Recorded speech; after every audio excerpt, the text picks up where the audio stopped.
কি কেউ 10 নম্বর অঙ্কটা করেছো?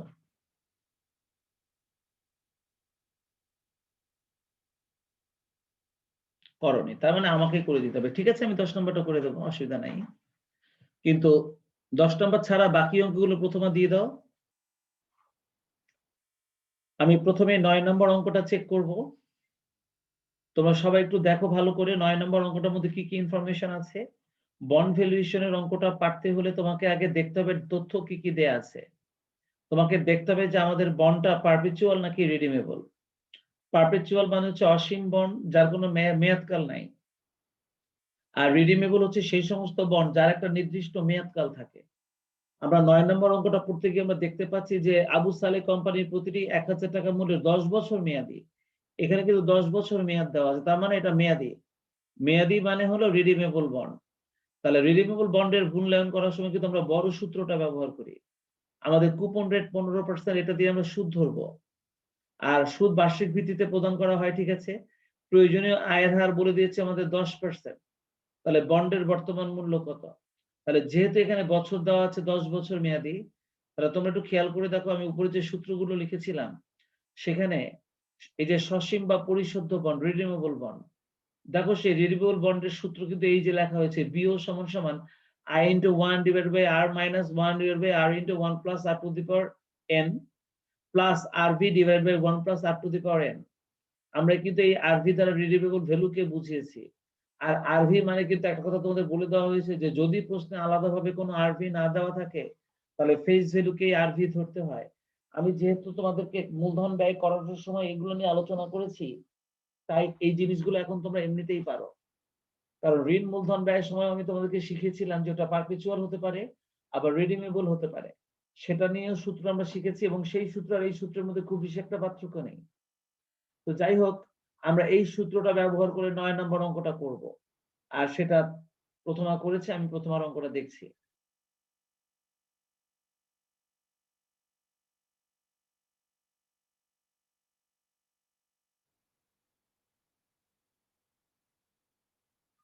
এটা কি 9 নম্বর না? স্যার নামাজ খানেরটা।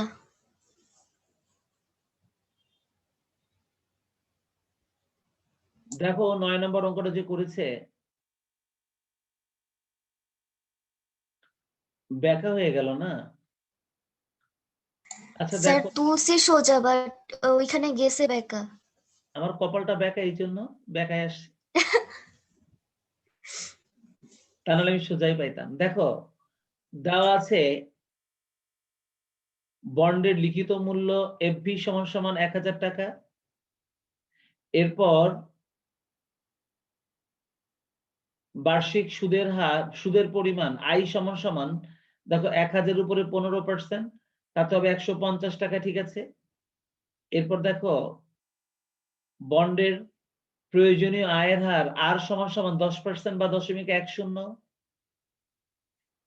এরপর দেখো কিস্তির সংখ্যা এন সমান সমান 10 বছর। আর পরিশোধ মূল্য আরভি সমান সমান 1000 টাকা। যখন আরভি দেওয়া থাকে না তখন ফেস ভ্যালুকে আরভি ধরতে হয়।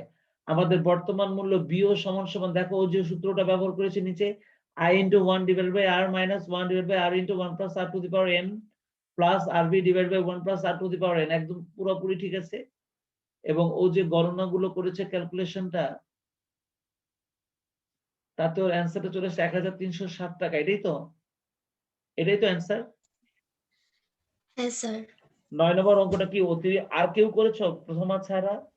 প্রথমা ছাড়া কি 9 নম্বর অঙ্কটা আর কেউ করেছো?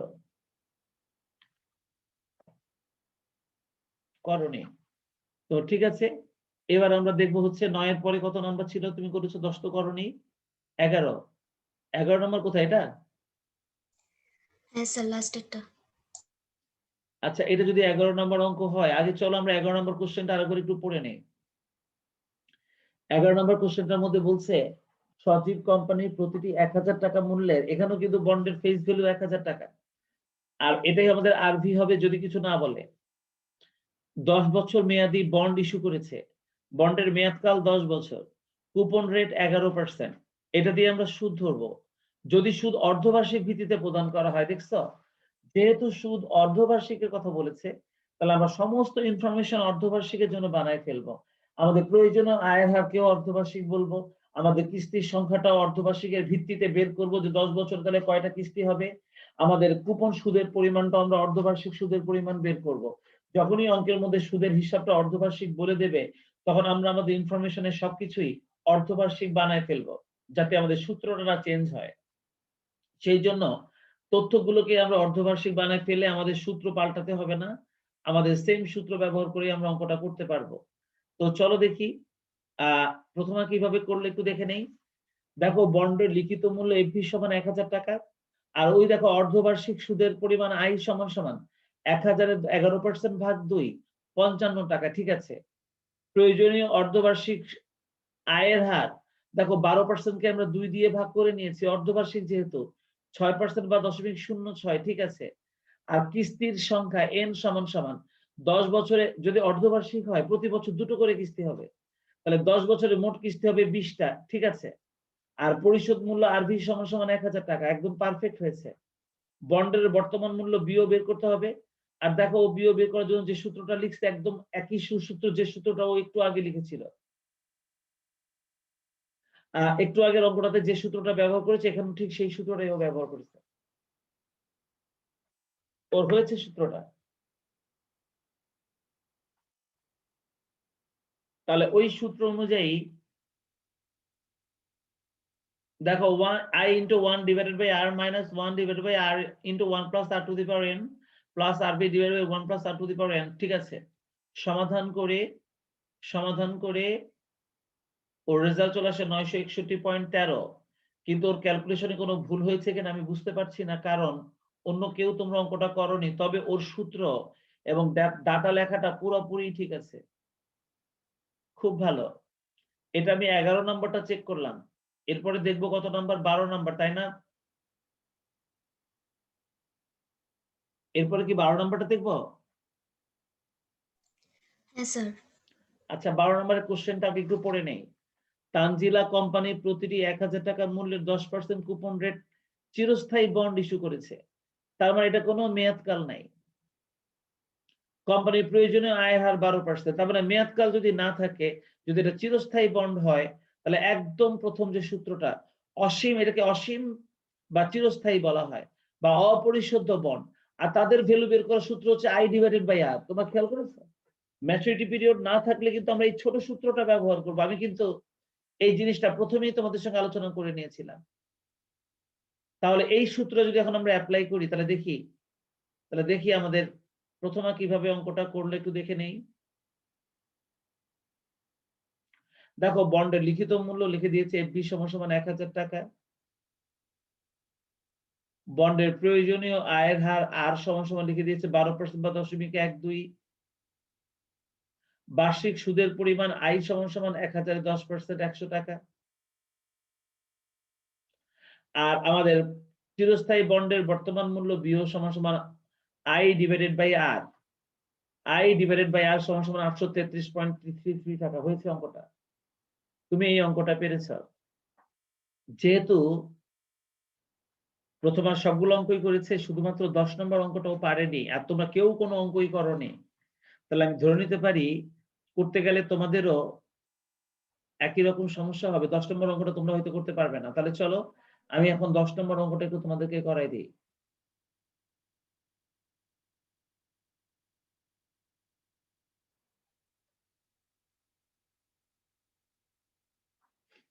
আমি 10 নম্বর অঙ্কটা করব। 10 নম্বর,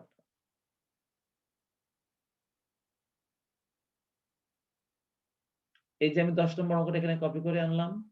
এবার আমি অঙ্কটা যখন করব তোমরা আমার সাথে সাথে একটু করে নেবা। সবাই আছো তো, নাকি কম্বলের মধ্যে বসে আছো? পড়ার টেবিলে আছো তো? আমার সঙ্গে সঙ্গে আচ্ছা অঙ্কটা স্যার। করা যাবে? আমার সাথে সাথে কি জি অঙ্কটা করা স্যার। যাবে? জি স্যার। তোমরা তো সবকটা দিনে দিনে যত পরীক্ষা কাছে আসছে, তত তোমরা দিনে দিনে ছেঁচড়া হয়ে যেতেছো দিনে দিনে। আমি তোমাদের আগের চ্যাপ্টার কস্ট অফ ক্যাপিটালের অ্যাসাইনমেন্ট পেয়েছি মাত্র 4 জনের। আর পরীক্ষার পর থেকে আমি তোমাদের যে পড়ালেখার অবস্থা দেখছি, যেন মনে হয় তোমাদের ইন্টারমিডিয়েট পরীক্ষা হয়ে গেছে, এরকম একটা ভাব। তোমাদের অবস্থার অনেক অবনতি হয়েছে। যে স্পিডটা ছিল পড়াশোনার সেটা নেই।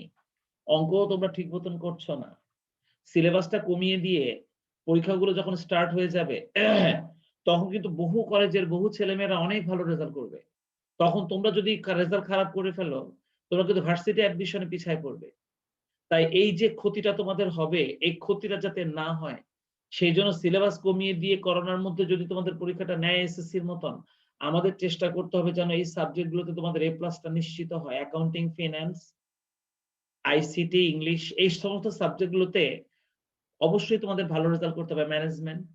কারণ এগুলোতে ভালো রেজাল্ট করলেই তোমার কিন্তু ইন্টারের জিপিএ টা ভালো আসবে। আর তারপর তুমি ভার্সিটি পরীক্ষাতে আগায় যেতে পারবে। তা নাহলে এখন যে কম্পিটিশন, একটা সিটের বিপরীতে টিকে থাকতে গেলে কিন্তু তুমি অনেক কষ্ট করতে হবে তোমাকে।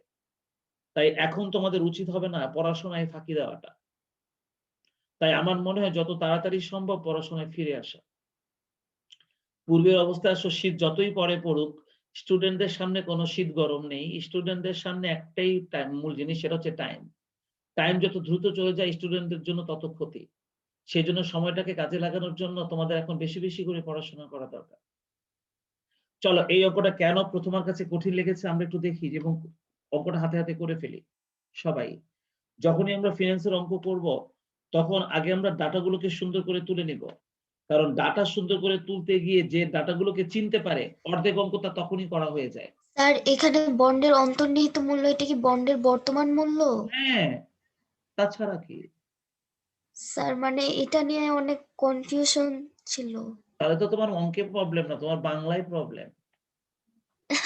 অন্তর্নিহিত মানেই হ্যাঁ জানো না। হয়তো। তাহলে তোমার বাংলায় প্রবলেম। তোমার তাহলে অ্যাকাউন্টিং এর প্রবলেম নাই, ফিন্যান্সের প্রবলেম নাই। প্রবলেম তোমার বাংলায়। বন্ডের অন্তর্নিহিত মূল্য। একটা জিনিস শোনো আমি তোমাকে বলি। তুমি কক্সবাজারে বেড়াতে গিয়েছো। সেখানে যারা শামুক টোকাই আছে, ওরা শামুক কুড়াতে ওরা একজন কি করলো? তোমাকে একটা পাথর হাতে দিল। দিয়ে বলল, "আপা এই পাথরটা কিনবেন?" তুমি পাথরটা হাতে নিয়ে ভালো করে ঘুরায়, ঘুরায় দেখলা কি তোমার এই পাথরটা ডায়মন্ডের। আসলেও এটা ডায়মন্ড। এটা কিন্তু যেন তেন পাথর না। তুমি কনফার্ম যে এটা ডায়মন্ড। তখন একটা নরমালি তুমি বলো তো এই পাথরটার মূল্য কত হতে পারে? তোমার মন থেকে একটা মূল্য বের হয়ে আসবে না? যে এখন বর্তমানে ডায়মন্ডের মূল্য যা, তাতে এই ডায়মন্ডের মূল্যটা কত হতে পারে? একটা আন্দাজ তোমার আছে না বলো তো? হ্যাঁ স্যার। এই মূল্যটাকে অন্তর্নিহিত মূল্য বলে। তুমি কি আমার কথা বুঝছো? হ্যাঁ তুমি নিজে একটা পণ্যের যে মূল্যটা নির্ধারণ করছো, সেটাই তোমার কাছে অন্তর্নিহিত মূল্য। কি বলছি বুঝতে পেরেছো তো? উনারা এই ইনফরমেশন গুলো দিয়ে তোমার কাছে জানতে চেয়েছে যে বন্ডের অন্তর্নিহিত মূল্য কত। তার মানে এই ইনফরমেশন গুলো ব্যবহার করে বন্ডের ভ্যালু কত বের হতে পারে, সেই ভ্যালুটাই তুমি বলো। আর আমাদের কাছে অন্তর্নিহিত মূল্য মানে বন্ডের বর্তমান মূল্য। আর এটা বের করার জন্য আমাদের হাতে অন্য কোনো অস্ত্র নেই। যে অস্ত্রটা আমি তোমাদের শুরুতে যে সূত্র আকারে দিয়ে দিয়েছি, এইগুলো ছাড়া তুমি আর কোনোভাবেই তুমি বন্ড ভ্যালুয়েশন করার কোনো সুযোগ তোমার নাই। তাই বন্ডের ভ্যালু বের করা মানে বা মূল্য বের করা মানে বর্তমান মূল্য বের করা। মনে থাকবে প্রথমে। জি স্যার। তবে কপাল ভালো যে তোমার অন্তর্নিহিত মূল্যটার জন্য তুমি অঙ্কটা করনি।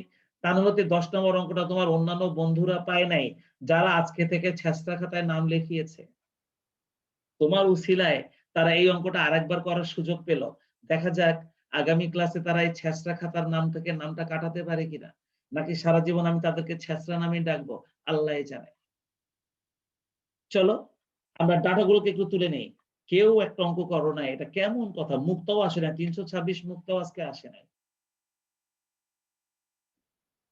যে হারে শীত বাড়তেছে, সাথে সাথে চারিদিকে বিবাহও বাড়তেছে। দেখো মুক্তাকে দেখতে আসছে কিনা আজকে। স্যার মুক্তা তো আজকে অনলাইন ক্লাসও করে নাই।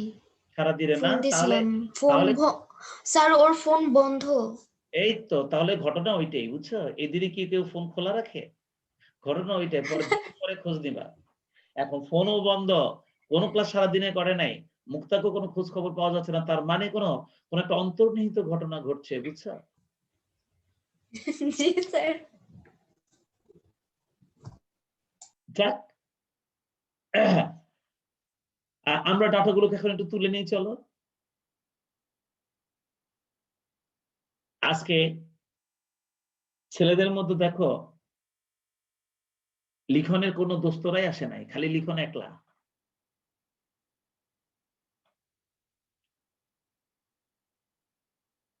শীতের কারণে সবকিছু এলোমেলো হয়ে গেছে। তোমাদেরও নতুন সিলেবাস আসবে। শর্ট করে দিবে সিলেবাস। শর্ট করে দিয়ে তোমাদেরকে পরীক্ষাটা নিবে। আমি তোমাদেরকে ১ম যে চ্যাপ্টারটা করিয়েছি মূলধন ব্যয়। যেটা তোমাদের ভালো মতন করানো হয়নি। এখন আমি তোমাদেরকে যেটা করাচ্ছি দীর্ঘমেয়াদী ঋণ। এরপরে টাইম ভ্যালু অফ মানি অর্থাৎ অর্থের সময় মূল্য, মূলধন বাজেটিং। তোমরা মনে রেখো তোমাদের সিলেবাস যদি কমিয়ে দেয়, তাহলে এই চ্যাপ্টার গুলো কিন্তু বাদ দিবে না। যে চ্যাপ্টার গুলোর নাম আমি বললাম। কারণ ফিন্যান্স মানে হচ্ছে এরা। এগুলা বাদ দিলে কিন্তু ফিন্যান্স হয় না। তাই ফার্স্ট পেপার থেকে যদি তোমাদের চ্যাপ্টার কমায়ও দেয়, এই চ্যাপ্টার গুলো কিন্তু কমাবে না। সেটা কি? অর্থের সময় মূল্য কমাবে না, মূলধন বাজেটিং কমাবে না, তোমার বন্ড ভ্যালুয়েশন বা মূলধন ব্যয়। মূলধন ব্যয় যেটা মূলধন বাজেটিংও কমাবে না। ক্যাপিটাল বাজেটিং একটা আছে না হ্যাঁ। মূলধন বাজেটিং ওটাও কমাবে না। অর্থের সময় মূল্য কমাবে না। তোমার তোমার ইয়েটা আর যেটা যে মূলধন ব্যয় যেটা ১ম এ করেছি সেটা কমাবে না। এই আইটেম গুলো কিন্তু কখনোই কমাবে না। মধ্যমেয়াদী বাদ স্যার দিয়ে দিবে। সব সাবজেক্টই থেকে গেল, মানে সব অধ্যায় থেকে। স্যার ম্যাথের তো তাহলে সব চ্যাপ্টারই থেকে গেল। না, ম্যাথে তো আরো চ্যাপ্টার আছে। যেমন মধ্যমেয়াদী থেকে হয়তো তোমাদের নাও দিতে পারে। অধ্যায় ২ আছে যেটাতে অধ্যায় কিছুই ২ নেই। অধ্যায় ২ এর মধ্যে অনুপাতের কিছু অঙ্ক আছে, আবার নগদ প্রবাহ আছে, আবার অনেকগুলো চ্যাপ্টার মিলানো আছে। হয়তো ওই অধ্যায়টাও তোমাদের বাদ দিতে পারে। এটা আমি আইডিয়া করছি। এটা আমি মানে যদি আমার পরামর্শ যদি নিত, তাহলে আমি বলতাম ফিন্যান্সে কয়টা চ্যাপ্টার আপনারা দিতে চান? ৬টা। তাহলে আমি ৬টা চ্যাপ্টার বাছাই করলে আমি এই চ্যাপ্টার গুলো রাখতাম। তো আমার ধারণা আমার সঙ্গে ওনাদের 100% মিল না হলেও 90% তো মিল হবে, তাই না? তো আমি সেই আন্দাজ করে কিন্তু আমি সবকিছু রেডি করছি তোমাদের সাথে, যদি অঙ্ক করতে গিয়ে তোমাদের কোনো ত্রুটি না হয়। আর অঙ্ক করার পর সৃজনশীল প্রশ্নের জবাব দেওয়ার সময় যে মন্তব্যগুলো লিখতে হয়, মনে রেখো এই মন্তব্যগুলো কিন্তু তোমাদের ম্যাক্সিমাম নাম্বার পাওয়ার ক্ষেত্রে গুরুত্ব দিবে। সেজন্য আমি যে অ্যাসাইনমেন্টটা তোমাদের দিয়েছিলাম মূলধন ব্যয়, তোমরা ৪ জন ছাড়া কেউ আমার কাছে জমা দেয়নি। আর যে ৪ জন জমা দিয়েছে আমি দেখেছি মোটামুটি অনেক পরিশ্রম করেছে, ওরা বইপত্র ঘেটেছে। কিন্তু বইপত্র ঘেটে তারা যে শীটটা তৈরি করেছে, এটা কিন্তু ওদের অনেকটা পড়া হয়ে গেছে। তাই তোমরা বাকিরা না করে কিন্তু ভুল করেছো। যদিও আমি খুলনা চলে এসেছি, ঢাকায় থাকলে আমি তোমাদের ফোর্স করতাম তাড়াতাড়ি এসে জমা দিয়ে যাওয়ার জন্য। আর বাকিদেরটা আমি ফেরত দিয়ে দিতাম। তো আমি খুলনা থেকে ঢাকায় ফিরলে আমি বললে তোমরা কিন্তু আমাকে মূলধন ব্যয় সমস্ত ইনফরমেশনটা আমার কাছে জমা দেবে। কারণ যদি তোমাদের এসএসসির জন্য প্রোগ্রাম রেডি হচ্ছে, ওদের পরীক্ষা শুরু হয়ে যাওয়ার সাথে সাথে তোমাদের জন্য কিন্তু আমি অ্যাকাউন্টিং আর ফিন্যান্সের প্ল্যান তৈরি করব। তোমাদের কিন্তু এসে পরীক্ষা দিতে পারে। এই পরীক্ষাগুলো কিন্তু আমি আমার এই অ্যাসাইনমেন্টের ভিতর থেকে নিব। তো যদি এগুলো তোমাদের হাতে রেডি না থাকে, তোমরা কিন্তু এতগুলো পরীক্ষা দিয়ে কভার করতে পারবে না। আর পরীক্ষা দিয়েই কিন্তু আমি তোমাদের প্রস্তুতি করব পরীক্ষার ফাইনাল পরীক্ষার জন্য এই ২টা সাবজেক্টে। ফিন্যান্স অ্যাকাউন্টিং এ প্লাস পেতেই হবে, কোনো মাপ নেই। এটাতে পাওয়ার জন্য যা করণীয় তাই করতে হবে। কিন্তু তোমরা ছেঁচড়ান্তি একদম করবে না। একদম ছেঁচড়ান্তি করবে না। বুঝছো? চলো কি দেওয়া আছে একটু দেখে নেই। অ্যাসাইনমেন্ট গুলো রেডি করতে থাকো সবাই। দেখো তো আমরা সবসময় বন্ডের লিখিত মূল্যটা আগে লিখি। আমাদের এই অঙ্কে বন্ডের লিখিত মূল্য কত দেওয়া আছে? সুমাইয়া কোম্পানির 12% কুপন সুদের হারে 10 বছর মেয়াদি ২০০০ টাকা লিখিত মূল্যে। তার মানে বন্ডের লিখিত মূল্যটা কত? সবাই লিখে ফেলো। বন্ডের লিখিত মূল্য, আমরা কি বন্ডের লিখিত মূল্যকে এফভি বলি না?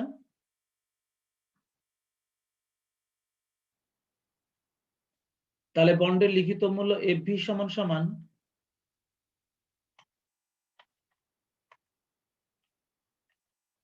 কত টাকা দেওয়া আছে? বন্ডের লিখিত মূল্য ২০০০ টাকা। লিখে ফেলো সবাই, ২০০০ টাকা। আমরা সবসময় বন্ডের ভ্যালু নির্ণয় করার সময় বন্ডের লিখিত মূল্য লেখা হয়ে গেলে আমরা সুদটা বের করি। দেখো এখানে ওনারা বলেছে যে বার্ষিক 12% কুপন সুদের হার। বার্ষিক 12% কুপন সুদের হার। আর ওনারা কিন্তু কোথাও বলেনি যে সুদটা কত, অর্ধবার্ষিক বা এই জাতীয় কোনো কিছু বলছে কিনা, বলেনি। তাহলে ওনারা বন্ডের লিখিত মূল্য এফভি সমান ২০০০ টাকা আর বার্ষিক সুদের পরিমাণ, বার্ষিক সুদের পরিমাণ, বার্ষিক সুদের পরিমাণকে আমরা বলি আয়। চলো তো দেখি আমরা আমাদের আয়ের মানটা লিখে ফেলি।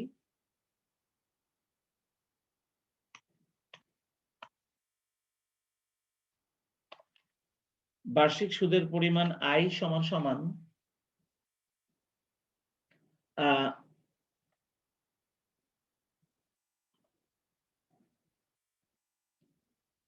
দেখো তো আমাদের আয়টা আমরা কত টাকা ধরবো? আমরা আয়টা ধরবো 2000 টাকা গুণ কত পার্সেন্ট সুদ? 12%। হ্যাঁ স্যার।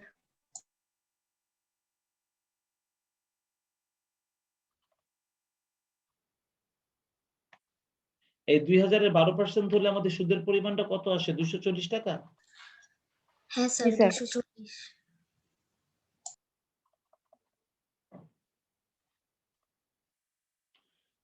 তাহলে আমরা বার্ষিক সুদের পরিমাণটা 240 টাকা বের করে ফেললাম।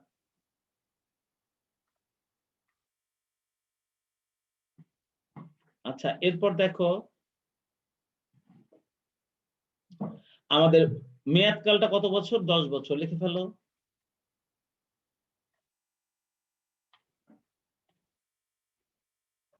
মেয়াদকাল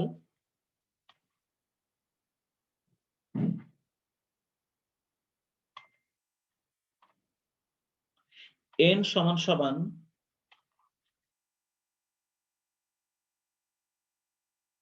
10 বছর। n সমান সমান 10 বছর।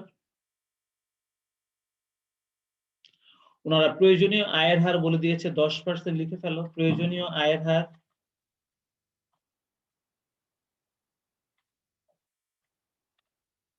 প্রয়োজনীয় আয়ের হার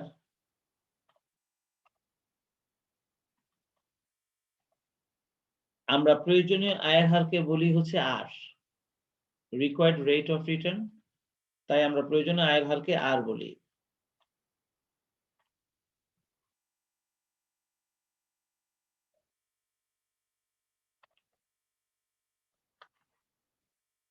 প্রয়োজনীয় আয়ের হার আর সমান সমান কত পার্সেন্ট দেওয়া আছে? 10%। 10% বা 0.1। 0.10। এখানে বন্ডের অন্তর্নিহিত মূল্য কত, এটাই হলো প্রশ্ন। কিন্তু পরে আরেকটা প্রশ্ন ওনারা করেছে, বন্ডের বর্তমান বাজার মূল্য 2500 টাকা হলে বন্ডটা কি ক্রয় করা উচিত? এই যে প্রশ্নটা ওনারা করেছে, এই প্রশ্নটা একটা থিওরিটিক্যাল প্রশ্ন, ম্যাথমেটিক্যাল নয়। আর এই প্রশ্নের উত্তরটা আমরা কিভাবে দিব এটা আমি পরে বলছি। এই লাইনটাকে আমি মার্ক করে রাখলাম। স্যার ওইটা না যে বাজার মূল্য যদি বর্তমান মূল্য হ্যাঁ, থেকে কম হ্যাঁ, হয় হ্যাঁ, তাহলে হ্যাঁ, ক্রয় হ্যাঁ, করা রাইট, উচিত, আর রাইট, বেশি রাইট। হলে ক্রয় করা উচিত নয়। হ্যাঁ, হ্যাঁ, রাইট। যেমন প্রথম আমাদের বাসার সামনে যদি ঝুড়িতে করে একজন লোক বড় বড় 2 হাত লম্বা ইলিশ মাছ, 4টা ইলিশ মাছের দাম যদি 1000 টাকা চায়, যেখানে একটা ইলিশ মাছের দামই 2000 বা 3000 টাকা, 4টা ইলিশ মাছের দাম যদি কেউ 2000 টাকা চায়, প্রথমত লাফাতে লাফাতে নিচে নেমে ওই 4টা ইলিশ মাছ নিয়ে আগে ফ্রিজে ঢুকাবে। কারণ এই 4টার এমনিতেই মূল্য 8000 টাকা কম করে হলো, সে 1000 টাকায় বিক্রি করছে। তাহলে কম দামে বিক্রি করছে, তাহলে আমি অবশ্যই কিনবো, কি তাই না? তাহলে যার ভ্যালু বেশি স্যার। কিন্তু বাজারে বিক্রি হয় কম দামে, সেটা আমরা অবশ্যই ক্রয় করব। তো এই স্যার মন্তব্যটা এখন করানো তাহলে আমাদের অন্তর্নিহিত মূল্যটা বের করলেই আমরা সিদ্ধান্ত নিতে পারবো। রাইট। এই কাজটা ওনারা প্রশ্নটার মধ্যে এটা দিয়েছে, ওনারা শুধুমাত্র তোমাকে সিদ্ধান্ত নেওয়ার জন্যই ওনারা এই ডাটাটা দিয়েছে। তুমি যখনই বর্তমান মূল্যটা বের করে ফেলবে, তখনই তুমি বুঝতে পারবে যে তোমার বর্তমান মূল্যটার ভিত্তিতে 2500 টাকা দিয়ে বন্ডটা আমাদের ক্রয় করা উচিত কিনা। তখন একটা ছোট্ট মন্তব্য লিখে দিলেই তোমার কর্মকাণ্ড শেষ হয়ে যাবে। বুঝতে পেরেছো সবাই? সবাই কি বুঝতে পেরেছো? ছ্যাঁচড়ারা সবাই? তোমরা কি বুঝতে পেরেছো? কথা তো বলো। জি স্যার। কথা তো বলো, অঙ্ক না হয় না করছো না করছো। নাম না হয় ছ্যাঁচড়া খাতায় চলেই গেল, কিন্তু কথা তো বলবা নাকি? বলতো আমরা এখন যে সূত্রটা ব্যবহার করব, প্রথমে যে 3টা অঙ্ক আমাদেরকে দেখালো সেখানেও যে সূত্রগুলো লিখেছিল ওই চিরস্থায়ী বন্ডটা বাদে, আমরা এখানে কি এখন সেই সূত্রটাই ব্যবহার করব না? হ্যাঁ স্যার, সেকেন্ড সূত্রটা। সেকেন্ড সূত্রটা আমরা ব্যবহার করব। তাহলে চলো আমরা লিখে ফেলি।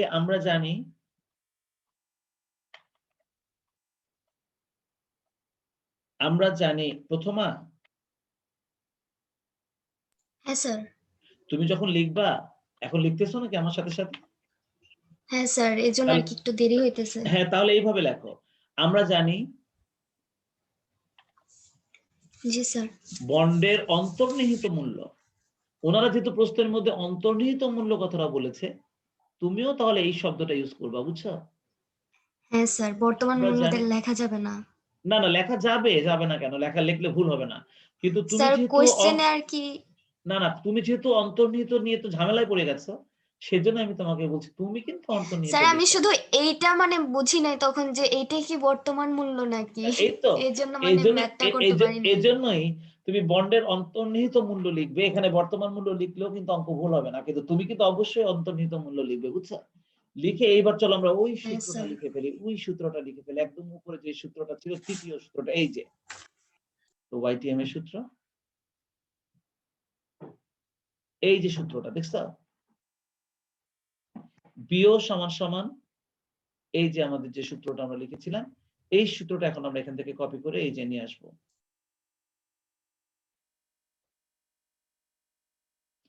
আমরা এখন এখানে সূত্রটা বসাই দিলাম। তবে আরেকটা ইনফরমেশন লেখা বাকি রয়ে গেছে আরভিটা, তাই না? হ্যাঁ স্যার, আরভি তো যেটা এফবি সেটাই। হ্যাঁ, আমরা পরিশোধ মূল্য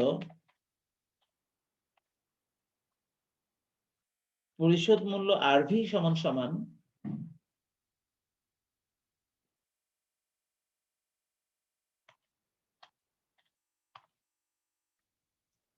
পরিশোধ মূল্য আরভি সমান সমান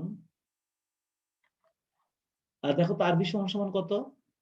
২০০০ টাকা ৫০০ টাকা ২০০০ টাকা না? স্যার স্যার ২০০০ই। হ্যাঁ, ২০০০ টাকা লিখে দাও। পরিশোধ মূল্য আরভি সমান সমান ২০০০ টাকা লিখন। তুমি কি অঙ্ক করতেছো? জি স্যার। দোস্তরা কেউ নাই দেখে তুমি চুপচাপ হয়ে গেছো? না, না স্যার, তুমি কি করতেছি অঙ্কটা আপনার সাথেই। তুমি কি অঙ্কটা যে করতেছি তুমি কি বুঝতে পারছো অঙ্কটা কিভাবে করছি? জি স্যার, আমি পারি এই অধ্যায়। আচ্ছা, আচ্ছা। খালি আজকে করো নাই। করছি স্যার, এইচডব্লিউ করছি তো। কই কিছু তো বলো না। স্যার কেউ কথা বলেন এইজন্য আমি বলিনি তখন। প্রথমত ৩ টা দিয়ে দিলে একসাথে। তুমি তো একটা দিতে পারতে। যাই হোক। পরিশোধ মূল্য আরভি সমান সমান ২০০০ টাকা যেহেতু হয় এবার নাও এখানে মান বসাও। সবাই মান বসায় ক্যালকুলেশন করো। ক্যালকুলেশন তো নিশ্চয়ই আমাকে দেখাতে হবে না। এটা তোমরা পারবে ক্যালকুলেশন করতে। সবাই বসাও। বসায় ক্যালকুলেশন করে আমাকে রেজাল্টটা বলো। এই অঙ্কগুলো তোমরাই করবে বেশিরভাগ অঙ্ক।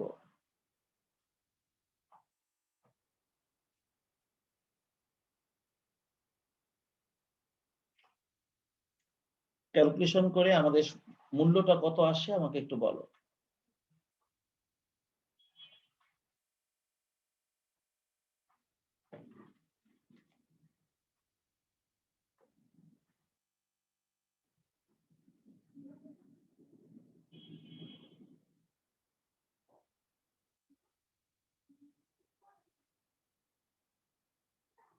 ইভা, তুমি কি আছো? স্যার তুমি কি আছো?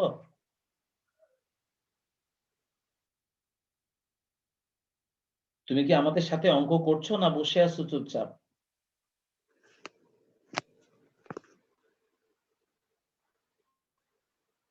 অঙ্ক করছো স্যার না? এই এন হবে হ্যাঁ, স্যার এই যে এনটা দেওয়া আছে না এটা কি পাওয়ার এন হবে? হ্যাঁ এটা পাওয়ার এন, ওটা পাওয়ারই। মানে আমি এই ইকুয়েশন এখানে পাওয়ারটা দিতে পারিনি কিন্তু এটা পাওয়ার। এটা ইনটু না। দুইটা এনই কিন্তু পাওয়ার।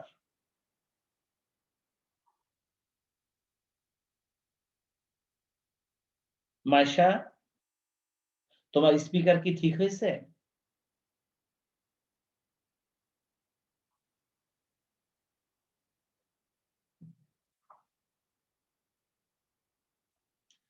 মাইশা কি লাইনে আছো নাকি লাইন কেটে গেছে?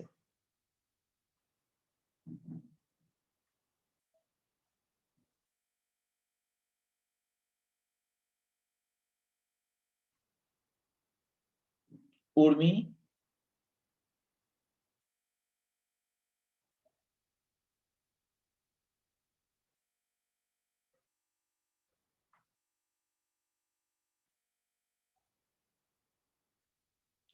উর্মি আছো?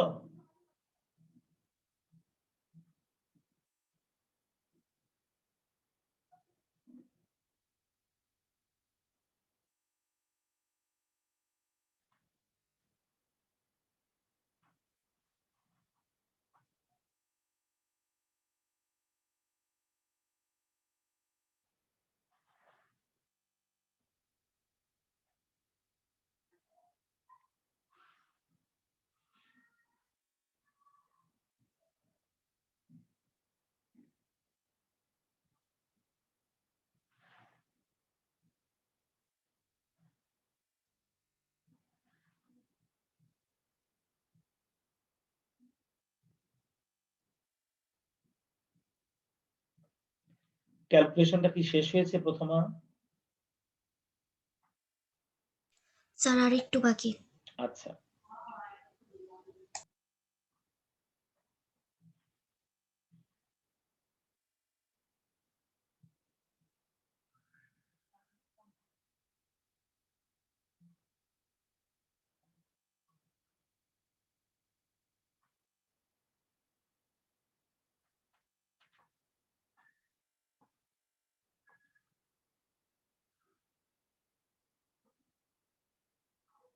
$313 মুক্তা,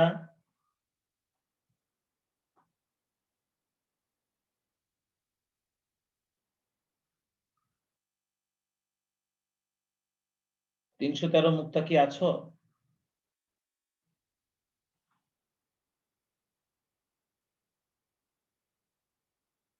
স্যার অ্যান্সার 2246। তার মানে আমাদের বর্তমান মূল্যটা এসছে 2246। হ্যাঁ স্যার।